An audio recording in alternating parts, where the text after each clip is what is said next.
This is TVM. TVM delivers breaking stories, global headlines, and the moments that matter. From exciting sports action to exclusive local events, we keep you connected. Celebrate our culture, people, and voices with powerful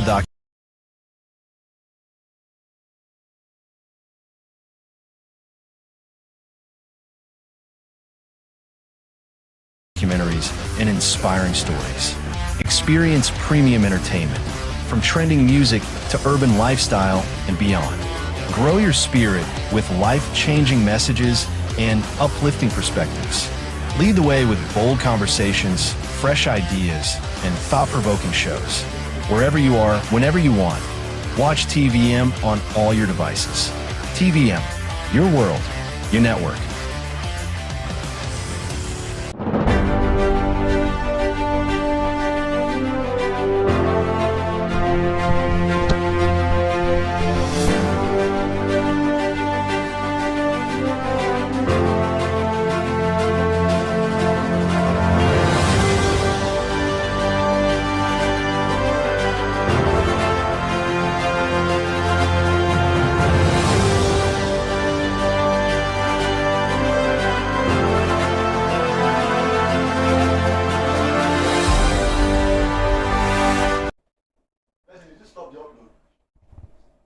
Good day and welcome to TVM's Metro Update.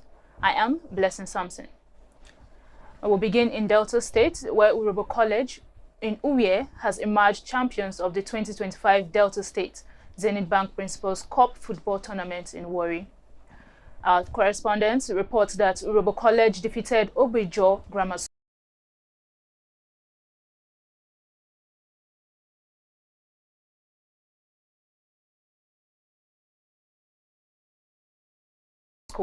in a tense final match attended by top education and sports officials. The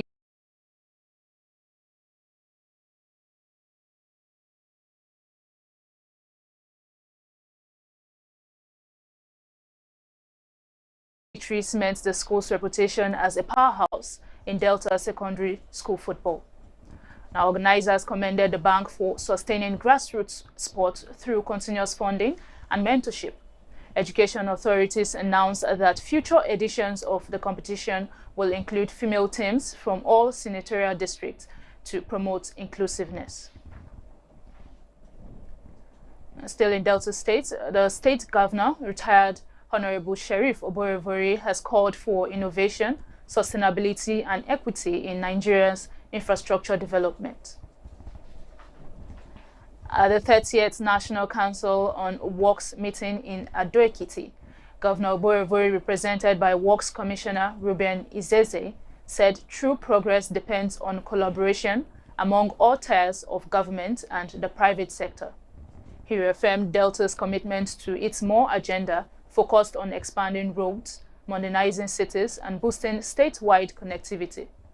Oborevwori praised the Federal Ministry of Works and NNPCL funded tax credit scheme, calling it a step towards strengthening Nigeria's road network.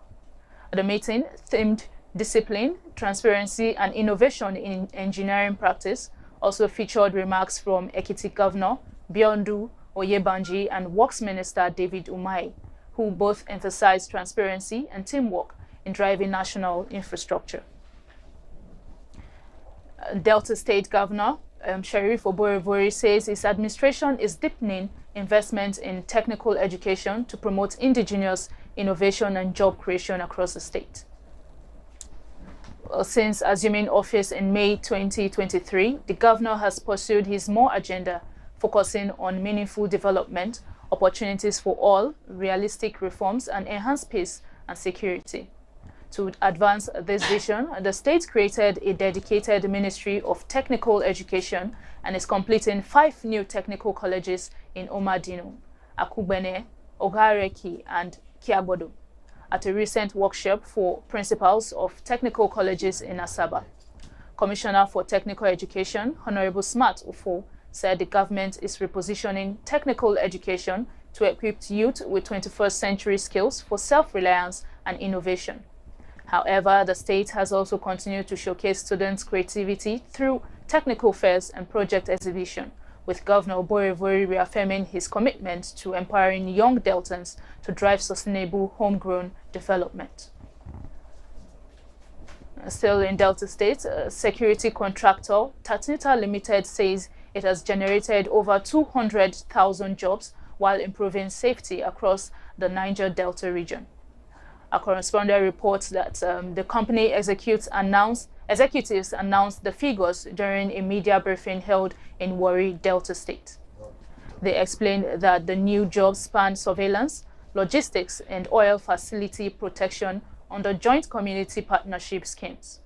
Tantita noted that its operations are helping reduce oil theft, safeguard national assets, and create local opportunities for Niger Delta youths. Observers says if the figures are verified, the initiative could significantly reduce unemployment and unrest in oil-producing communities. While the company's role has been widely credited with complementing federal security efforts in the region. Now to some national stories. President Bola Tinubu has reaffirmed his administration's commitment to strengthening global partnership and intensifying the fight against terrorism and criminality. Speaking after a briefing by the Minister of Finance and Coordinating Minister of the Economy, Wale Edun, at Thursday's Federal Executive Council meeting, the President said ongoing reforms are boosting investors' confidence and driving economic progress. Tinubu acknowledged the magnitude of Nigeria's economic and security challenges, but emphasized that his government remains resolute under the Renewed Hope agenda. He pledged continued support to ensure unity, stability, and prosperity, stressing that the administration is determined to build a safe, inclusive, and resilient nation for all Nigerians. In other news, Justice James Omotosho of the Federal High Court in Abuja has fixed November the 20th for judgment in the terrorism trial of IPOB leader Nnamdi Kanu. The ruling follows Kanu's failure to open his defense after exhausting 6 days allotted by the court. The judge said Kanu cannot claim denial of his right to a fair hearing, while Kanu, representing himself, argued there is no valid charge against him and filed a motion instead of a final written address. But prosecutors challenged the documents, saying they were improperly filed, but the court ruled that they would be considered in the judgment. Justice Omotosho also noted that Kanu, not being a lawyer, may consult legal counsel before the judgment. The trial now awaits its conclusion on November 20th. Still in other stories, the Independent National Electoral Commission, INEC, has commenced the distribution of sensitive election materials to local government areas across Anambra State ahead of Saturday's governorship election. The exercise, which began Thursday at the INEC headquarters in Awka, was conducted under tight security and supervised by the resident electoral commissioner, Queen Agu, and the Commissioner of Police for Election Duty, Abayomi Shongule. Shongule assured that security personnel are fully deployed to safeguard both land and riverine communities during the polls. Meanwhile, INEC confirmed that over 2.8 million registered voters are expected to cast their ballots across 5,718 polling units in 21 local government areas, noting that 2 polling units will be excluded due to a lack of registered voters. However, 16 candidates, including incumbent Governor Chukwuma Soludo of Abga, will contest the election. Still on national stories, the Senate has directed National Agency for Food and Drug Administration and Control, NAFDAC, to strictly enforce the ban on the packaging of high-strength alcoholic beverages in sachets for December 2025. Lawmakers also resolved that no further extension should be granted beyond the current deadline. This decision followed a motion by Senator Asukwo Ekpayong, who reminded the Senate that NAFDAC had earlier agreed with stakeholders to phase out such as packaged alcohol due to health and social concerns. He warned that continued production encouraged underage drinking, road accidents, and other social vices. The Senate further asked the Federal Ministry of Health to remove all obstacles hindering NAFDAC's NAFTA's enforcement, and fast-track the release of the national alcohol policy to support public sensitization. Well, TVM's Metro update returns after this quick break. Stay tuned. It's going to fall for Ibrahimovic.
Welcome back from that break. In business news, the managing director of financial derivative company, Bismarck Ruin, says Nigerians need not worry about President Bola Tinubu's request for a fresh 1.15 trillion naira domestic loan to fund the 2025 budget deficit. However, Ruin explained that the borrowing is not new debt, but a ratification of funds already included in the 2025 budget. He added that debt payment is manageable due to increased government revenue following subsidy suspension. While President Tinubu formally wrote to the National Assembly on Tuesday seeking approval to issue bonds and other instruments to bridge the budget funding gap and ensure full implementation of government projects. The Senate has referred the request to the Committee on Local and Foreign Debt, which is expected to report back within a week. Still on business news, Nigeria is among 9 countries set to benefit from a new $100 million maintain investment announced by billionaire and former New York City Mayor Michael Bloomberg. According to Reuters report, the funding will expand global satellite monitoring of methane emissions and support policy efforts in countries including Australia, Indonesia, Mexico, and Nigeria, as well as U.S. states like California and New Mexico. The initiative, backed by world leaders such as French President Emmanuel Macron, aims to help nations meet their pledge to cut global methane emissions by 30% by 2030, a goal set at the 2021 UN Climate Summit in Glasgow. The announcement comes as global leaders gather in Belém, Brazil for the COP30 climate conference, marking 30 years of international climate negotiations. Now for some international news. China has officially commissioned its third aircraft carrier, the Fujian, marking a major step in President Xi Jinping's drive to modernize the country's military. State media reported that President Xi personally oversaw the commissioning ceremony held at a naval port in Hainan on Wednesday. The Fujian features an advanced electromagnetic aircraft launch system, previously unique to the U.S. Navy, enabling fighter jets to take off with heavier payloads and longer range. Analysts say the new carrier significantly boosts China's naval power and extend its reach in the Pacific, where tensions persist over Taiwan and territorial disputes in the South China Sea. The Fujian now joins China's 2 existing carriers, the Liaoning and Shandong, as Beijing continues to invest heavily in defense to rival U.S. maritime dominance. And now for other news, Peru's Congress has declared Mexican President Claudia Sheinbaum persona non grata after Mexico granted asylum to former Peruvian Prime Minister Betsy Chavez, who is on trial for allegedly aiding a 2022 coup attempt. The motion, passed in a 63 to 33 vote, accuses Sheinbaum of interfering in Peru's internal affairs by sheltering Chavez. Tensions between the two nations escalated Monday when Peru cut diplomatic ties with Mexico and ordered its top envoy to leave the country. Chavez served under former President Pedro Castillo, who was ousted in 2022 after trying to dissolve Congress. Both face charges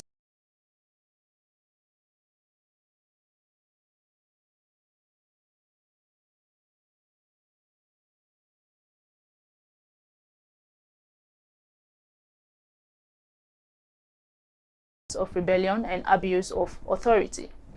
Chavez is currently staying at the Mexican ambassador's residence in Lima as Peru considers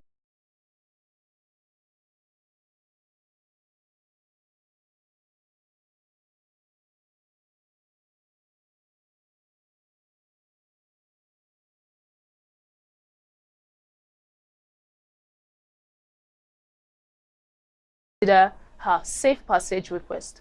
Analysts say the diplomatic rift depends a long-running standoff between Lima and Mexico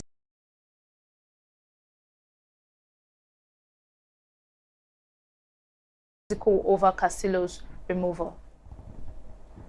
And now in entertainment news, award-winning filmmaker Stephanie Linus is back in focus as her film Dry finds new relevance in the #JusticeForChina movement, reigniting discussions on child abuse and gender-based violence in Nigeria. The film tells the stories of Dr. Zara, a doctor haunted by her past, and Halima, a 13-year-old forced into marriage, exposing the painful realities of rape and child marriage that still affect many girls today. As calls for justice for Ochanya Obanje grow louder, Dry stands as both a powerful story and a call for change. Stephanie Linus says the film was made to spark empathy and drive change, proving again that storytelling can inspire action. And in sport, Nigerian Super Falcon goalkeeper Chiamaka Nnadozie has been nominated for FIFA's The Best Women's Goalkeeper of the Year award, recognizing her outstanding performances for both club and country between August 2024 and August 2025. FIFA highlighted Nnadozie's heroics for Paris FC, where she kept a clean sheet and saved 2 penalties as the side defeated Paris Saint-Germain to win the Coupe de France. On the international stage, Nnadozie was instrumental in Nigeria's triumph at the 2024 Women's Africa Cup of Nations in Morocco, keeping 4 clean sheets in 6 matches as the Super Falcons lifted a record 10th WAFCON title. The 24-year-old star joins nominees including Anne-Catherine Berger, Kata Cole, and Christine Endler on FIFA's shortlist.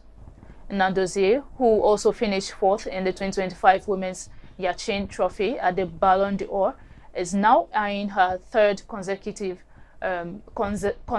CAF Women's Goalkeeper of the Year award.